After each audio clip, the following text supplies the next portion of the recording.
Hello, everyone. This is Tanya McCausland from Diamond Six Leadership and Strategy, where you learn how to lead yourself and your organization to reach your greatest potential. And I want to welcome you to our Faculty Spotlight. During a Faculty Spotlight, I interview one of our amazing faculty members to learn a bit more about their area of expertise in the field of leadership and professional development. Plus, we'll learn some tips and strategies for continuing to develop our own leadership skills. And you definitely want to stick around to the end because we're going to get some fantastic book recommendations on this topic as well. Today, I'm excited to have Dr. John Park with me to talk about emotional intelligence, or EQ. John is a director at Baker Tilly, a leading tax advisory and assurance firm in their risk and internal audit practice.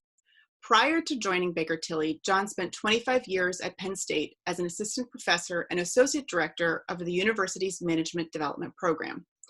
John maintains a targeted consulting practice where he works with his clients on issues related to strategic planning, change management, enterprise risk management, coaching, and leadership development.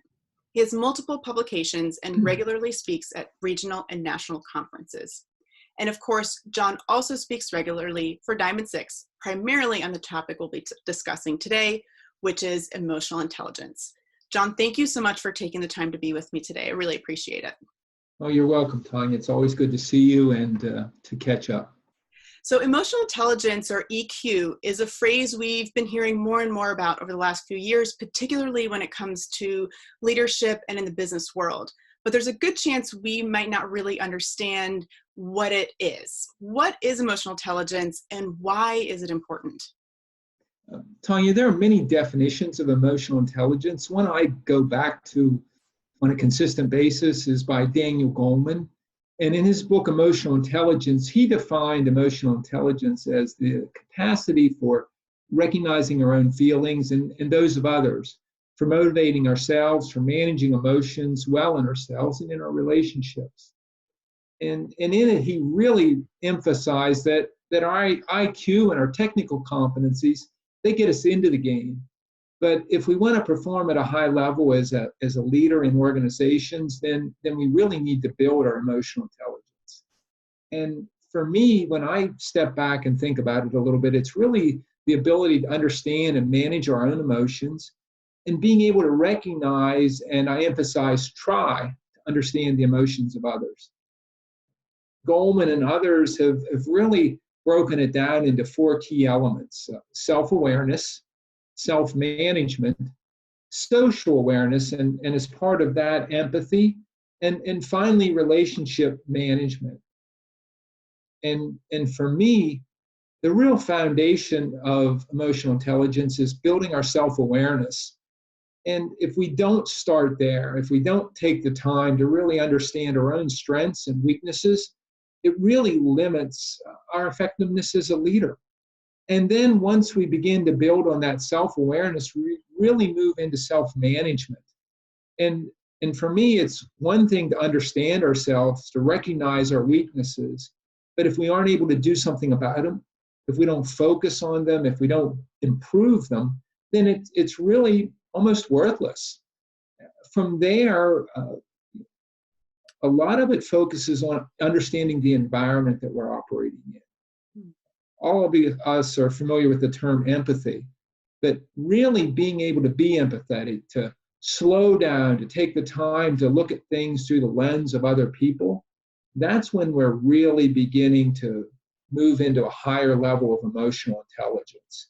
And as we go on and talk about relationship management, that's one of the areas that for me as a leader, that being able to recognize that there's more to being a leader than just focusing on ourselves.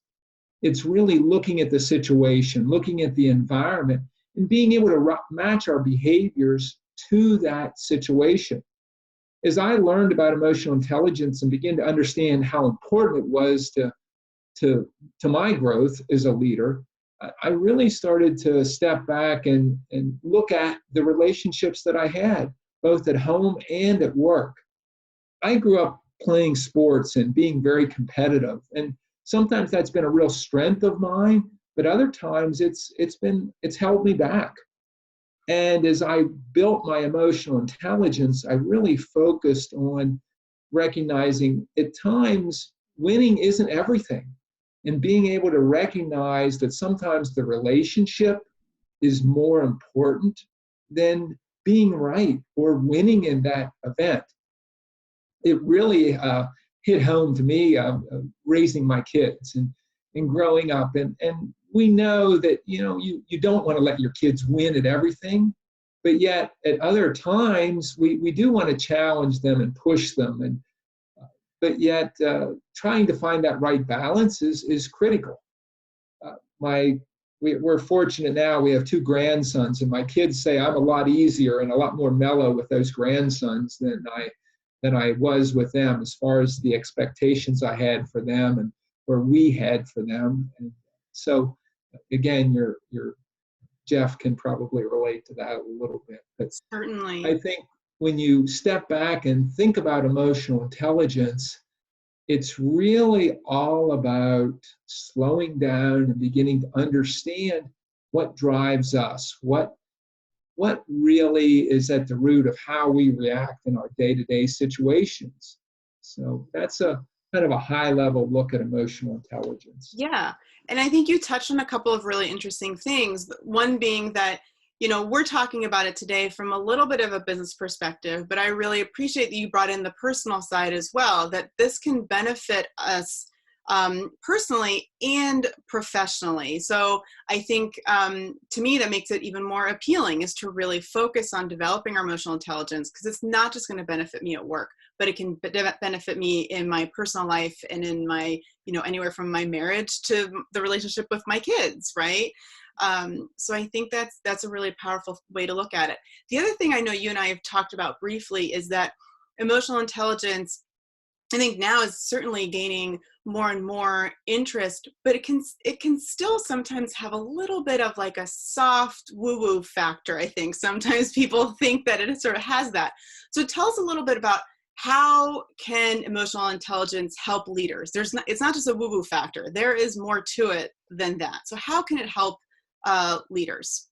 Well, Tanya, that's a good follow-up question. And when you did my introduction, you noted that I work for an accounting and a consulting firm. And so anytime I speak or talk about emotional intelligence, especially here when I'm working with some of our high potentials at the firm, whether I'm coaching them or teaching in one of our own leadership development programs, I always focus on building a strong business case for why EQ is important to people. And it's really something that leaders need to pay attention to and focus on. Travis Bradberry is another author that's written a lot on emotional intelligence, and he suggests in some of his writing that EQ can be the single biggest predictor of performance in the workplace. And it's a real strong driver of leadership excellence. Bradberry makes a case that about 80% of our productivity is built around emotional intelligence. And that if we can move the needle there, if we can increase that incrementally, it really translates to us being not only more effective as leaders, but when I'm speaking to my accountants, this really gets their attention. It can help us to increase our income. Bradberry suggests that people that improve their emotional intelligence also are able to make more money. There really is a sound business case for understanding emotional intelligence and focusing on it. And the good news about it is, too, that we can develop our emotional intelligence. It's not something that's fixed. It's not like our IQ that's pretty formalized at a young age. We can enhance our EQ. We can build it. And so much of that's about really getting feedback, getting coaching, finding opportunities to learn and stretching. So I really do believe, and I've seen it over the last 15, 20 years, it does make a difference in leaders when you focus on enhancing your emotional intelligence. And I think it speaks to just the whole idea of any profession or work that you do, the importance of continuing to develop yourself, your skills, but also, and those skills go beyond, like you said, just your IQ skills, but and you can correct me if I'm wrong, but building relationships and even learning how to take criticism or take coaching or be a coach, those are all also skills that we develop that then also have that tie to emotional intelligence as well. So it's all about continuing to develop yourself personally and professionally. Absolutely, Tanya. And I think that's a great segue as far as continuing to talk about emotional intelligence. And if we can, in fact, build it. And for me, the power of emotional intelligence is it's all about maintaining focus and really cultivating and developing powerful habits. It's about creating muscle memory. Mm-hmm.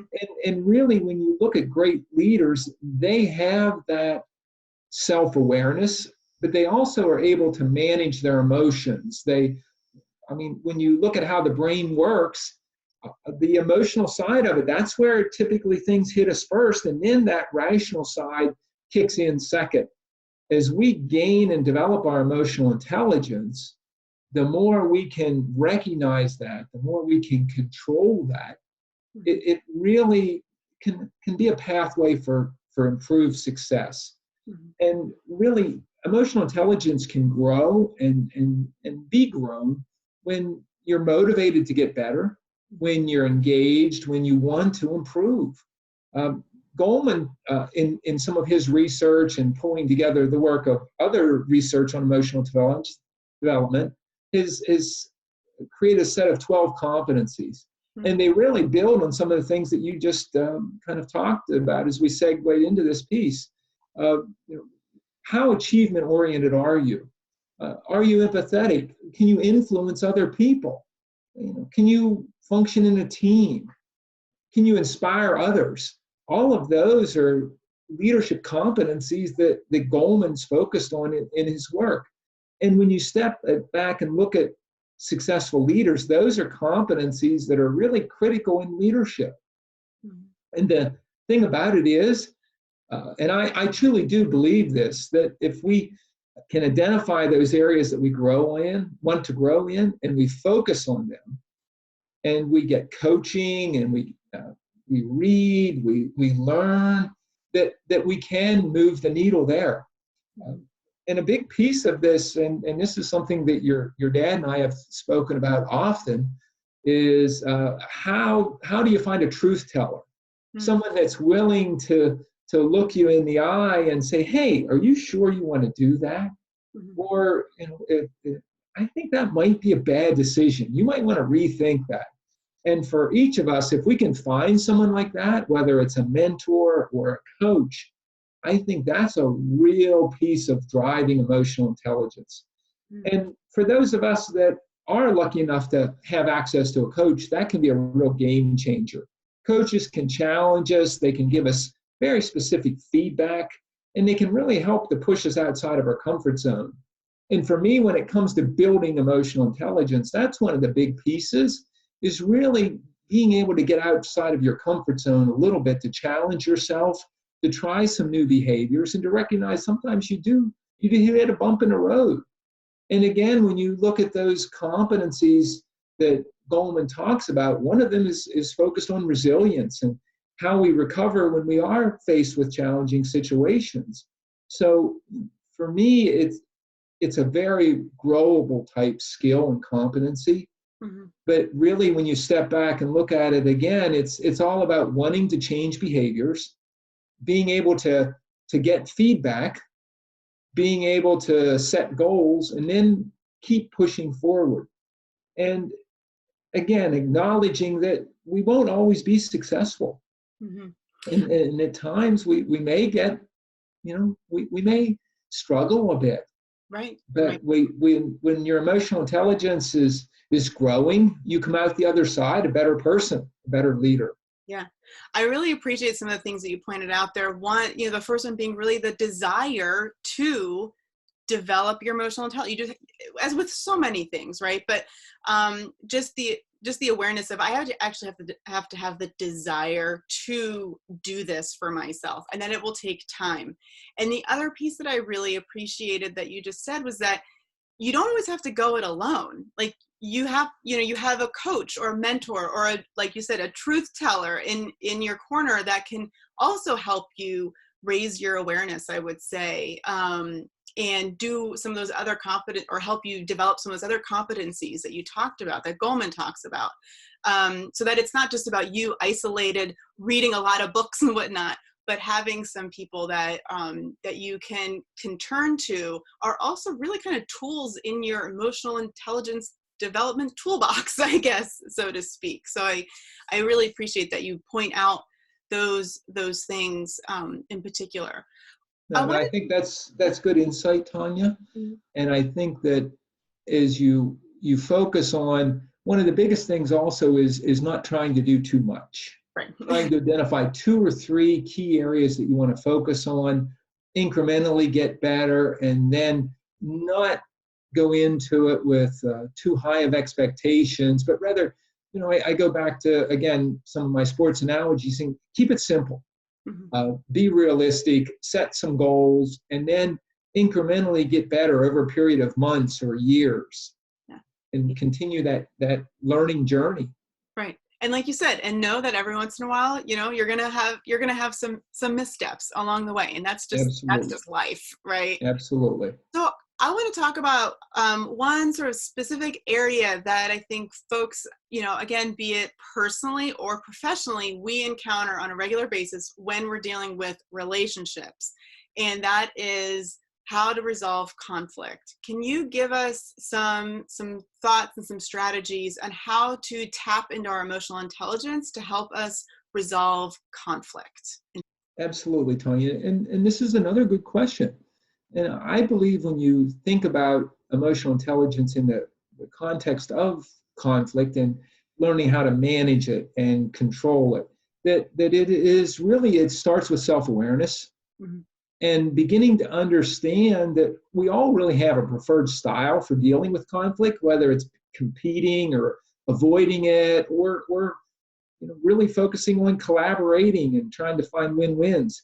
But the better we understand ourselves and our natural tendencies, then we can begin to better manage our responses when we are in those challenging situations. And it's just not knowing about those tendencies. That's not enough. That's when that self-management piece kicks in, because knowing our tendencies, but then not being able to monitor that and control that, then you're not going to be effective. So beginning to recognize then that the controlling of emotions, I often talk about the idea, when you look at great athletes, they'll talk about being in a game and it almost slows down for them, mm-hmm. where they play fast, but yet it's almost in slow motion. As you build your emotional intelligence, you're able to go into a situation, evaluate it, and begin to think about it really through that social awareness lens that I talked about. What's going on in the environment around this person? What's driving this? What's motivating them to behave in this way? Why are they angry? Mm-hmm. And then being able to think about it through that lens of being empathetic.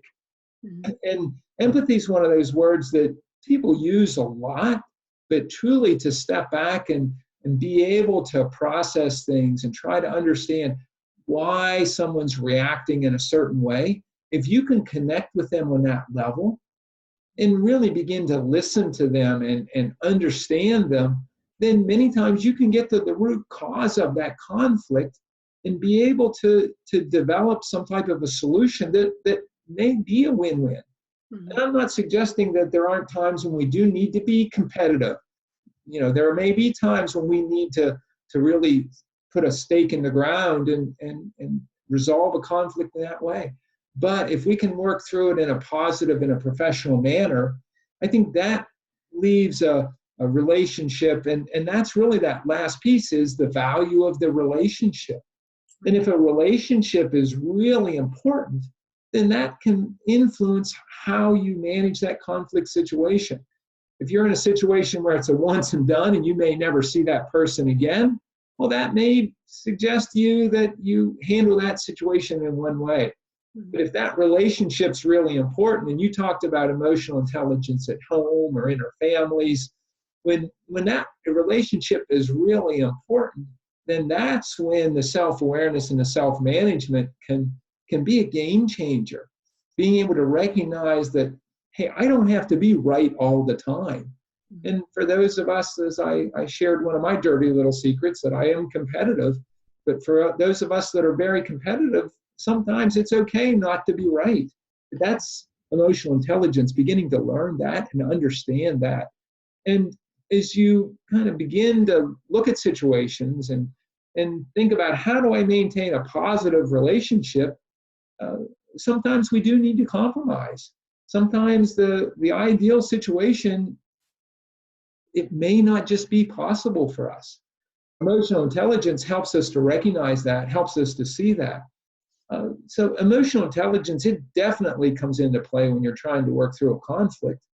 And really, again, being able to slow down, process the situation, and not make that first jump, but being able to kind of try to process things a little bit, and also recognizing that sometimes our preferred style, the way we like to handle things, that may not be the one that fits the situation.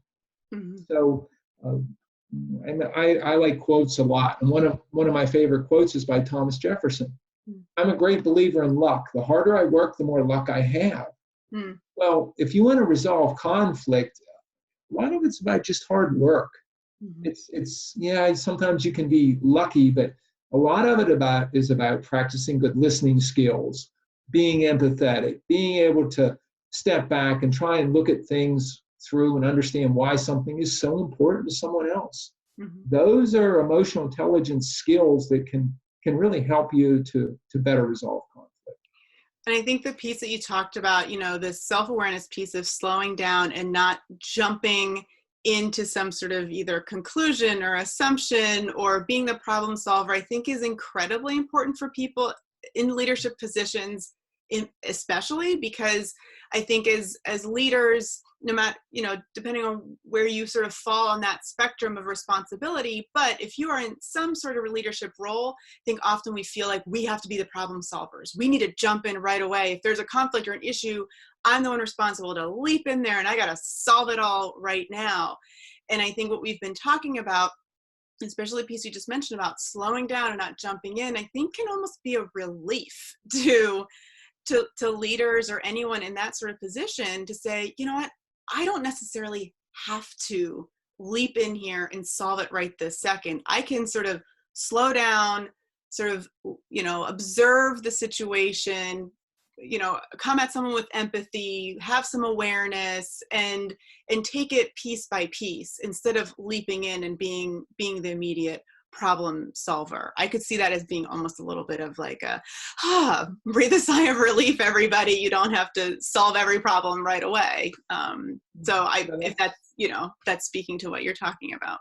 That's some good insight, Tanya. And I think that for a lot of people, and if you go back to our listeners that are familiar with the DISC, the interpersonal assessment, which we use quite often with our clients here at Diamond Six, those of us that are high on the driver, the high D, many times we get our value by fixing things. That's how we really drive our value in relationships, is by fixing it. And sometimes, and I can speak at a personal level for this, sometimes my family, my wife, my friends, they don't want me to fix things. They just want me to listen. And as we develop our emotional intelligence, being able to recognize that is really important. So yeah, that's some good insight that you just shared as you kind of summarized our conversation. So to really put a final point on it, this has been really helpful. I think it gives people some good starting points, some good insight on emotional intelligence. I know you quoted a couple of people. What are 2 to 3 books that you recommend for anyone wanting to learn a little bit more about emotional intelligence? I did. I referenced 2 in our conversation, and I'll go back and kind of touch on them again. The first author that I spoke about was Daniel Goleman.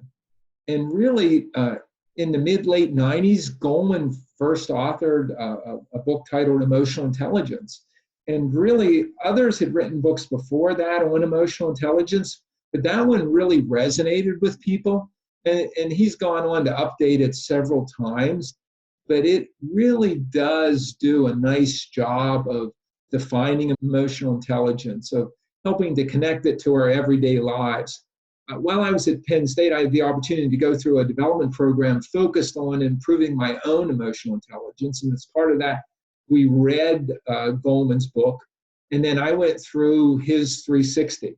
And that was one of those really defining moments for me, was getting that multi-rater feedback. And it really interested me so much that I went on to get certified in it, and I use it today in a lot of my coaching engagements with, really foundation work done by Goleman. The other book that I like that's a little more practical and has a real nice assessment connected with it as well is Travis Bradberry's book, Emotional Intelligence 2.0. And in it, he does a nice job of kind of framing up emotional intelligence and what the background is behind it, why it's important, and also has some nice activities sprinkled through it. Because for me, a lot of building emotional intelligence is about experiential learning, action learning. In other words, reading something, getting introduced to a new idea, then going out and trying it. We as adults learn through reflection and articulation. In other words, taking time to think about things, thinking about doing things differently, and then either writing them down or talking about them. And for me, one of the big ways to develop emotional intelligence is through journaling. Being able to take the time to at the end of each day or week, whatever period of time fits for you, taking the time to write about that, to reflect on it, and to really collect your thoughts on what went well, what you would have done differently. And again, when you're in a coaching relationship, those are the things that you're forced to have the discipline to do. Mm-hmm. So, Daniel Goleman, Travis Bradberry, two really good authors with books focused specifically on emotional intelligence. Two other books that really have resonated with me as far as developing emotional intelligence is one called The Power of Habit by Charles Duhigg. And in it, he talks about developing keystone habits and recognizing when it comes to things like emotional intelligence, some of our habits can help us, but some of our habits can derail us or hold us back. And again, if you can get into that situation where you can get feedback and assessments for people, then you can start to identify how you can move forward.